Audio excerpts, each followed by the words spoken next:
안녕하세요, 우찌들 구칠입니다. 여러분, 스승의 날이 왜 5월 15일인지 아시나요? 바로 이분의 탄신일인데요. 제가 지금 운전을 하고 있는 이유는 바로 이분의 역사기념관을 가고 있어요. 그래서 지금 가서 이분의 업적이라든지 이런 유물 같은 걸 보고 바로 어떤 분의 탄신일이신지 한번 보겠습니다.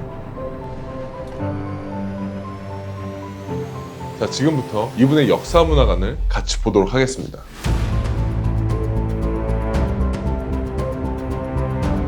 사실 이분께서는 조선의 임금이신데 우리나라 역사를 이렇게 쭉 둘러봐도 가장 위대한 업적을 남기신 분들 중에서 한 분인데요. 정말 이분께서 하신 업적들이 하나하나가 다 엄청난 업적들이기 때문에 제가 이분의 업적을 하나씩 소개해 드릴 테니까 같이 한번 맞춰보도록 하죠. 제 생각에는 이 첫 번째 힌트만 들어도 사실 아시는 분들이 굉장히 많을 것 같은데, 먼저 첫 번째로 제가 드릴 힌트는 사군과 육진입니다. 사군과 육진은 압록강 유역에 여진족을 소탕한 후 설치한 사군과 함경도 지방의 여진족을 물리쳐 두만강 유역에 설치한 육진을 합쳐 부르는 용어인데요. 이를 통해서 압록강과 두만강 유역을 조선의 영토로 편입시키고자 하였습니다. 사실 여기까지만 들어도 그분이네 하실 수도 있어요. 근데 아직 이분이 하신 업적들은 아직 너무나도 많기 때문에 제가 물론 오늘 이 영상에 다 담을 수는 없겠지만 좀 굵직굵직한 것 두 가지만 더 소개를 해드릴게요. 바로 이어서 두 번째로는 이분께서는 그때 당시에 장영실 이분을 명에 보내서 요즘 말로 얘기하자면 유학을 보내신 거죠. 눈에 보이는 것들을 다 모방해와라. 그래서 명에서 돌아온 장영실은 조선 실정에 맞는 발명품들을 만드는데 앙부일구, 자경록, 추구기 등 농민들에게 도움이 되는 것들도 발명을 많이 하셨기 때문에 실제로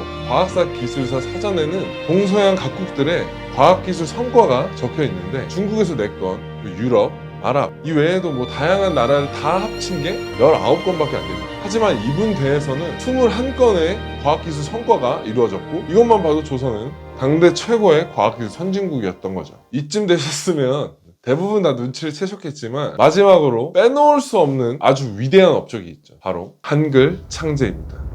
백성을 가르치는 바른 소리, 훈민정음을 창제하셨는데요. 훈민정음을 처음에 만드시고 나서도 굉장한 반대에 부딪혔습니다. 하지만 이 한마디로 다 정리해버리셨죠. 지랄하고 자빠졌네.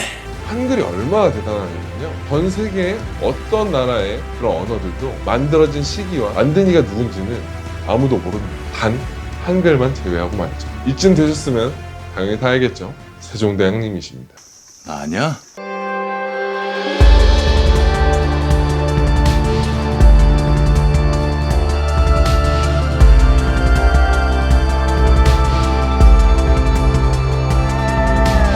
이분의 탄신일을 양력으로 바꿔서 지금 현재 스승의 날로 지정이 되었는데요. 사실 스승의 날이 처음 만들어졌을 때는 5월 15일이 아닌 다른 날이었는데 시기가 흘러가면서 세종대왕님의 탄신일로 바뀌게 된 것입니다. 여러분들도 오늘 가서 다른 사람들에게 너 스승의 날이 왜 15일인지 알아? 세종대왕님 탄신일이야. 딱 이렇게 내 지식을 약간 뽐내면서 주위에 계신 분들에게 세종대왕님을 한 번쯤 떠올려보는 것도 좋은 일인 것 같습니다. 관심 있으신 분들은 한번 세종대왕님 여기 역사문화관도 한번 방문해 보시고, 저는 공사 중이어서 못 들어갔는데 앞으로 이제 개방이 된다고 하니까 야외 세종대왕 릉도 한번 가보시고, 뭐 거기가 이제 여주니까 뭐 여주 아울렛도 한번 다녀오시고, 솔직히 오늘은 약간 조금 진지충이었는데 저도 이번에 이 컨텐츠를 준비하면서 새롭게 알게 된 사실도 너무 많고, 이 스승의 날 5월 15일이 세종대왕님 탄신일인 걸 제가 처음에 알게 되자마자 이거는 좀 많은 사람들한테 좀 알려야겠다라는 생각이 들어서 이 컨텐츠를 준비하게 되었습니다. 아무튼 오늘도 시청해주셔서 감사합니다. I ain't got no time.